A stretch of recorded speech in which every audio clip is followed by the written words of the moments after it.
Hello guys, good morning, welcome back to my YouTube channel. જય માતાજી. આજે હું લઈને આવીશું તમારા માટે એક નવી જ રેસીપી, એટલે કે જામફળ અને દાડમની ઢોકળી. તો બન્યા રહેજો વિડીયોમાં એન્ડ સુધી. તો એના માટે જામફળ થોડા કાચા પાકા હોય એવા લઈ લેવાના. મેં 2 લીધા છે, લાલ અને વ્હાઈટ. કોઈ એક બી લઈ શકાય. અને એને એકદમ બારીક બારીક ટુકડા કરી લેવાના છે. અને વચ્ચેનો જે સેન્ટરવાળો ભાગ છે મેં કાઢી નાખ્યો છે, બીજવાળો. તમારે રાખવો હોય તો રાખી શકો છો, ટોટલ લિમિટ તમારા ઉપર છે. કેમ કે ખાવા ટાઈમે દાંતમાં ફસાય તો ખાવાની મજા ના આવે, એટલે મેં કાઢી લીધો હતો. તો સૌપ્રથમ મેં 1 ગ્લાસ છાશ અને 1 વાટકી ચણાનો લોટ લઈ લીધો છે, બેસન. એને મિક્સ કરીને રાખી દઈશ હમણાં જ, કેમ કે ઉપરથી આપણે બેસન નાખીએ તો પછી એમાં ગોળા પડી જાય ને એને છૂટા કરવામાં બહુ મુશ્કેલ થાય. એટલે પહેલાંથી જ છાશમાં મિક્સ કરી દીધું, આ ટેન્શન નહીં. હવે હું એને હાથથી જ મિક્સ કરીને એકદમ સ્મૂથ પેસ્ટ બનાવી લઈશ, ગોળા ગાંઠા વગરનું, જે આપણે કઢી માટે બનાવતા હોઈએ સેમ એ જ રીતે. હવે આપણે કરવાનું છે વઘાર. તો એના માટે મેં 2 ચમચા જેટલો તેલ લઈ લીધો છે.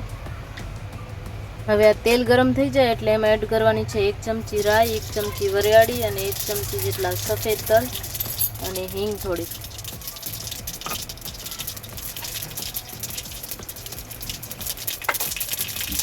રાઈ ફૂટે એટલે આપણે નાખી દઈશું જામફળના ટુકડા અને દાડમના દાણા.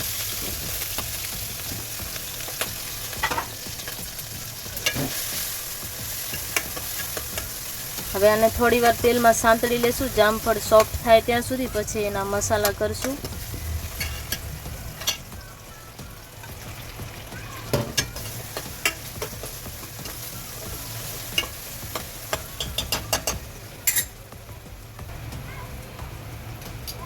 પાવડર, 1 ચમચી લાલ મરચું અને 1 ચમચી ધાણા પાવડર. અને વચ્ચે વચ્ચે હલાવતો રહેવાનું છે, કેમ કે મસાલા છે ને એ બળી ન જાય એટલા માટે. એમાં લેશું 1 ચમચી હળદર, 1 ચમચી મીઠો. આમાં જે રેગ્યુલર મસાલા આપણે શાકભાજીમાં વાપરતા હોઈએ એ જ બધા મસાલા છે. એક્સ્ટ્રા ખાલી તલ અને વરિયાળી છે, એનું ટેસ્ટ બહુ સરસ આવે છે, એટલે સ્કીપ ના કરજો. હવે મસાલા સારી રીતે મિક્સ થઈ જાય અને જામફળ સોફ્ટ થઈ જાય ત્યાં સુધી એને તેલમાં આપણે સાંતળશું. અને 1 ચમચી મીઠો પણ મેં અત્યારે લઈ લીધો છે.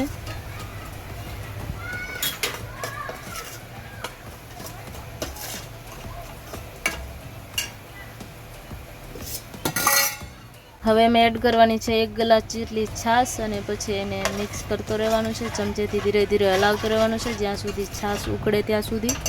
પછી આપણે જે આ ચણાનો લોટનો મિક્સ કરીને રાખ્યો તો એ નાખશું.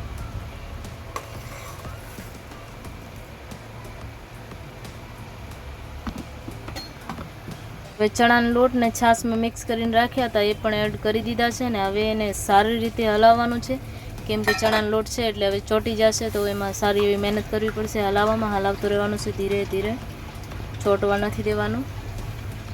હવે આ ઢોકળી માટેનું મિક્સર છે એ રેડી થવા આવ્યું છે, તો એને કન્ટિન્યુઅસ હલાવતો રહેવાનું છે. સતત હલાવતા રહેશું, નહીં તો એ ચોંટી જશે નીચે કડાઈમાં. અને આ જે બેસન અને છાશ મિક્સ કરીને નાખવાવાળી ટ્રીક છે ને એ બહુ ઇઝી ટ્રીક છે, કેમ કે ઉપરથી નાખી તો આપણને બહુ મુશ્કેલ થાય એને ગોળાને ભાંગવામાં. એ જે આદત હોય એ લોકો કરી શકે, આપણને ન જામે. આ રીતે કરીએ તો એકદમ ઇઝીલી થઈ જાય છે, બહુ ટેન્શન લેવાની જરૂર નથી. એકદમ સરસ ઢોકળી બનશે.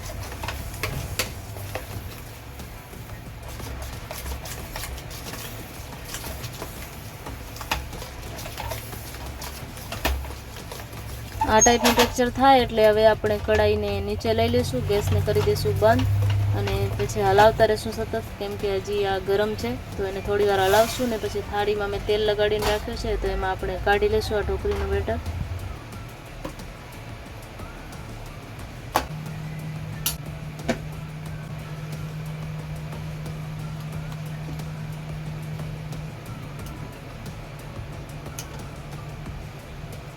હવે આ ઢોકળી થોડી ઠંડી થાય એટલે હાથમાં તેલ લગાડીને, હલકી ગરમ હોય ત્યારે જ હાથથી આને સારી રીતે સેટ કરી લઈશું. અને પછી 10-15 મિનિટ એને ઠંડી થવા દઈશું. ઠંડી થાય પછી કટ કરશું.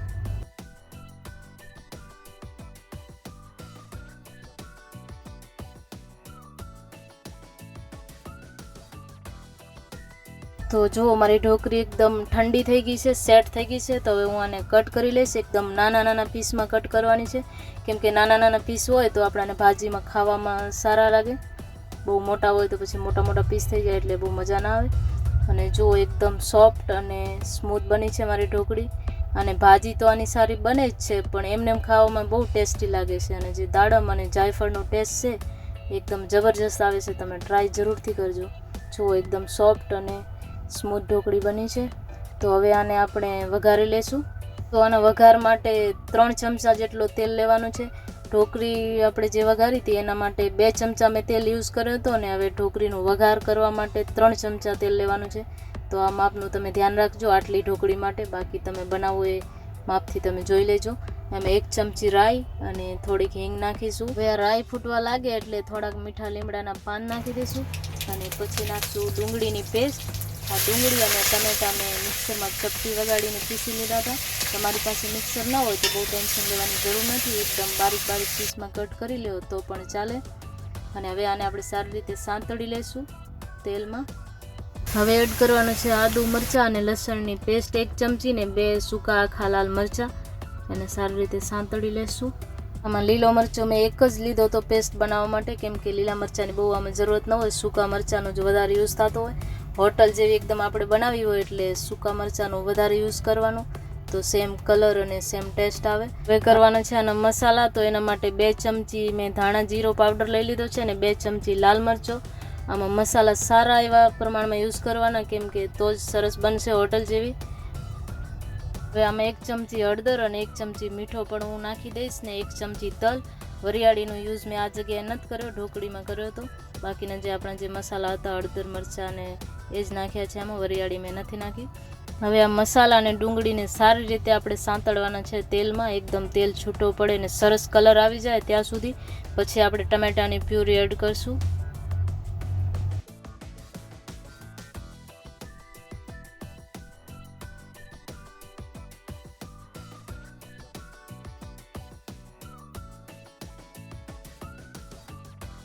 બરાબર તેલમાં સંતળાઈ ગયા છે ને તેલ છૂટો પડી ગયો છે એટલે ટમેટાની પ્યુરી પણ એડ કરી દઈશું અને હવે સારી રીતે એને મિક્સ કરશું. તો જુઓ દેખાય છે ને એકદમ હોટલ જેવી જ ગ્રેવી. આ રીતના તમે બનાવશો તો એકદમ ટેસ્ટી અને હોટલ જેવી જ બનશે.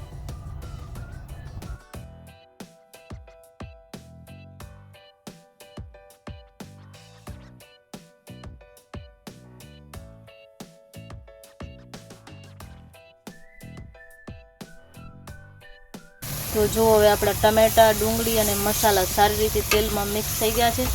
એકદમ સરસ તેલ છૂટો પડી ગયો છે અને કલર પણ સરસ આવી ગયો છે.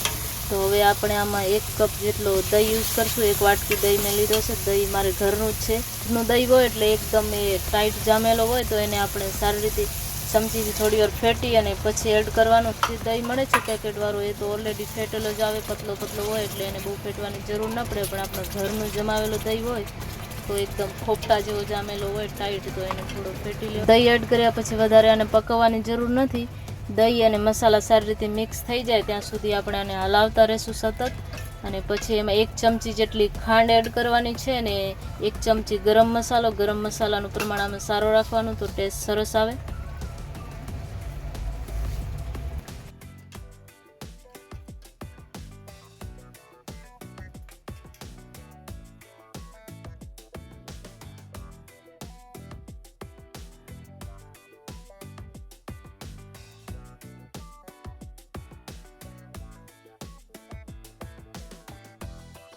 તો જો હવે આપણી ગ્રેવી થઈ ગઈ છે એકદમ રેડી, સરસ કલર આવી ગયો છે. અને હવે એમાં આપણે એડ કરી દઈશું ઢોકળી. ઢોકળી એડ કર્યા પછી વધારે એને મિક્સ કરવાનું નથી, કેમ કે ઢોકળી તૂટી જાય. એટલે એને ધીરે ધીરે મિક્સ કરીને ઢોકળી અને મસાલા મિક્સ થાય ત્યાં સુધી જ ગેસ ઉપર રાખશું. પછી ગેસ બંધ કરીને નીચે ઉતારી લેશું. તો જો આપણી દાડમ અને જામફળની ઢોકળીવાળી ભાજી એકદમ રેડી થઈ ગઈ છે. એકદમ સરસ બની છે.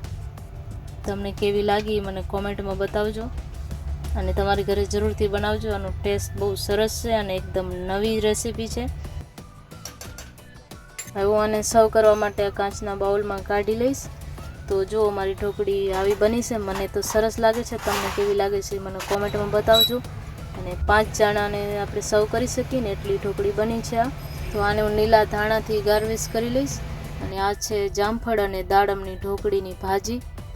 તો એકદમ નવી રેસીપી છે, તમે જરૂરથી બનાવજો. ને હજી આનાથી તમારે કોઈ નવી રેસીપી જોઈએ તો મને કોમેન્ટમાં કહેજો. તો મારાથી જેટલી નવી નવી વાનગીઓ બનશે એટલી બનાવતી રહીશ ને તમારી સાથે શેર કરતી રહીશ. તો મારી ચેનલ પર તમે નવા હોય કે પછી મારી ચેનલને હજી સુધી સબસ્ક્રાઈબ નથી કરી તો સબસ્ક્રાઈબ કરી દેજો. મારા વિડીયોને લાઈક કરી દેજો અને બને તેટલો શેર કરજો. ફરી મળીશું એક નવા વિડીયો સાથે.